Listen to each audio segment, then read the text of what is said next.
Hey everyone, in today's video I'll show you how to add HTML on Squarespace in just a few quick steps. I'll be doing this in a web browser. Click the Edit button on the top left corner of your website preview.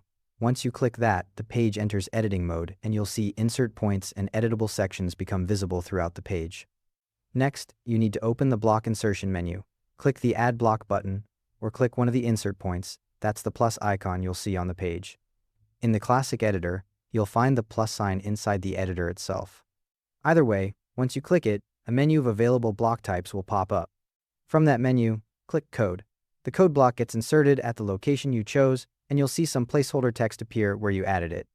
Now, you need to open the code block editor, hover over the block you just added, and you'll see a pencil icon appear. Click that pencil icon. The code editor opens up with HTML already set as the default language. You can also double-click the block if that's easier.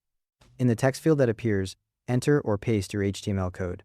To paste, copy your code first, then click into the field and press Ctrl+V on Windows or Command+V on Mac.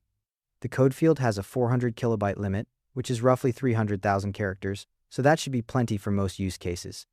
Before you finish, check that HTML is selected in the Type drop-down menu inside the code editor. It should already be set to HTML by default, but double-check to make sure it says HTML in that drop-down. If you're adding CSS, select HTML and wrap your code in style tags. For JavaScript, wrap it in script tags. Once your code is in there and HTML is selected, close the code block editor by clicking outside of it. If you see a Save or Apply button, click that instead. The editor closes, and your HTML should render on the page. A couple of things to keep in mind: don't forget to save or publish your page changes to make them live. Sometimes as a security measure, your code won't appear while you're logged in, even though visitors can see it just fine.